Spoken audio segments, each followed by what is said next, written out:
guys, this is Mrs. Anglade, and I just wanted to make a video to kind of go over the difference between the commutative property and the associative property. So we're going to start with the commutative property first.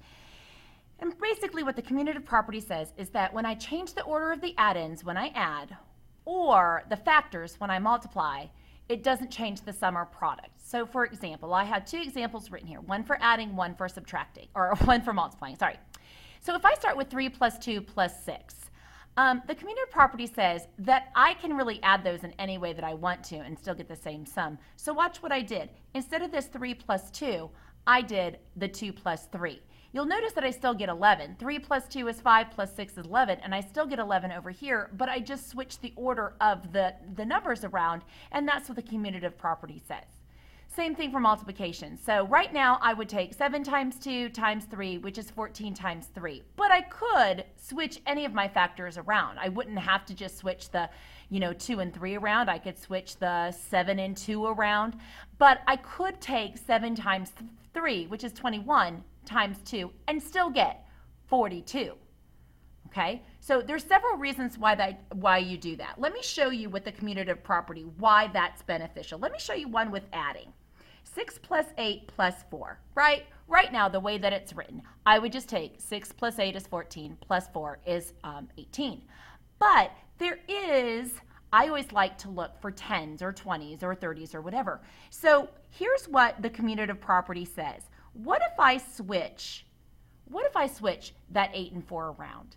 And I write that 4 plus 8. Do you agree that I switched the order of these two addends? Well, you might be thinking to yourself, well, why did I do that? It's because of this right here. This is making a 10, making it easier for me to add 10 plus 8, which equals 18. Now, would I get 18 over here if I added 6 plus 8 plus 4? Yes, but this makes it easier for me because of those what we call compatible numbers. They go together. 6 and 4, 5 and 5, 2 and 8, 7 and 3. Those are all compatible numbers, 1 and 9, that kind of thing. So that's how we would use it with adding. With multiplying then, you could do something that looks like this. What if I did 4 times 3 times 5, right? Well, my answer is 60, right? 4 times 3 is 12, times 5 is 60. But look for those multiples of 10, especially when we multiply. Watch what I do. If I switch around my 5 and 3, that's all I've done, is I switched around. Do you notice that now, instead of having 12 times 5, now I have 20 times 3, which gives me an easier number to make, 60. 20 times 3. Okay? That's the commutative property. Associative property says that when I change the grouping of addends or factors, so now I'm not changing the way I write it, I'm changing the way I group it. Does not change the sum or product. Okay, so let's look at what happens here. Notice I have grouped together 2 plus 5 first, which is 7, plus 6, which is 13, right? Well, we also could, instead of grouping the 2 to 5 together first, we could group the 5 and 6 together first. I changed the grouping. Notice that I still have 2 plus 5 plus 6. I didn't change anything with my numbers. What I changed was my grouping. This now becomes 2 plus 11 because the grouping always comes first. Okay, so 5 plus 6. We're going to talk about that a little bit later when we talk about order of operations, but whenever we see parentheses, we always do that first. So it would be 2 plus 11, which is still 13. Okay? Same thing down here. So 3 times 4 is 12, times 2 is 8. Now notice they don't have parentheses around that. Does this mean that it's not associative when I look at this example? No. What would we normally do first here? We would normally do the 3 times 4. So there's like an understood parentheses around those two factors. We just don't write them because naturally we would take 3 times 4 first. Okay? So instead of multiplying 3 times 4 first, we're going to group the 4 times 2 together to get 3 times 8. We still get 24, but it's just the groupings that's different. Now, what you need to know about is sometimes we get kind of crazy and we kind of combine it all together. So watch what happens with this one. What about 3 plus 6 plus 7? What happens when I rewrite it as this? What did I do? What property happened there? Hopefully you said it's the commutative property, right? All I did was I switched around this 3 and 6, right? Or I'm sorry, the 3 and 7. What did I move around? I moved around the 3 and 7, the 3 and 6, sorry. Okay, now what happens when I do that?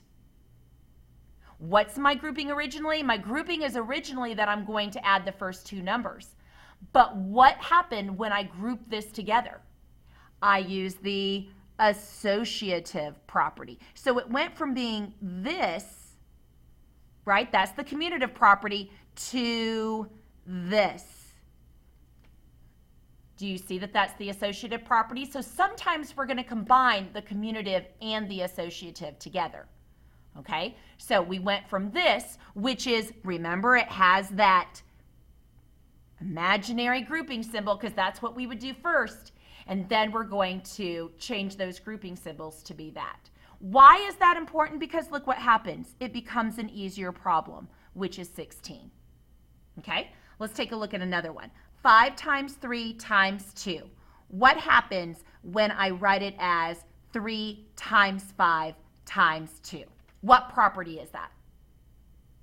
Hopefully you said, well, I switched the 3 and 5 around, so now I have the commutative property, right? Well, what happens when I do that and then write it like this? What's naturally here? It's the parentheses, right? Sometimes we don't write those grouping symbols. Right now, without the grouping symbols, we would naturally take 3 times 5 first. But that's not going to really get me anywhere. I want to do this 5 times 2 first because now my problem becomes easier. 3 times 10, which becomes, 30. Can't quite see that. 30, okay? So on tonight's number 7, on the review, I want you to take a look at what did I do on each step? Which property did I use? It's going to be, can you find the commutative property in there? Did I use the associative property in there somewhere? And see if you can't answer number 7. This will also help you with number 6 on the review tonight as well. See you tomorrow. Bye.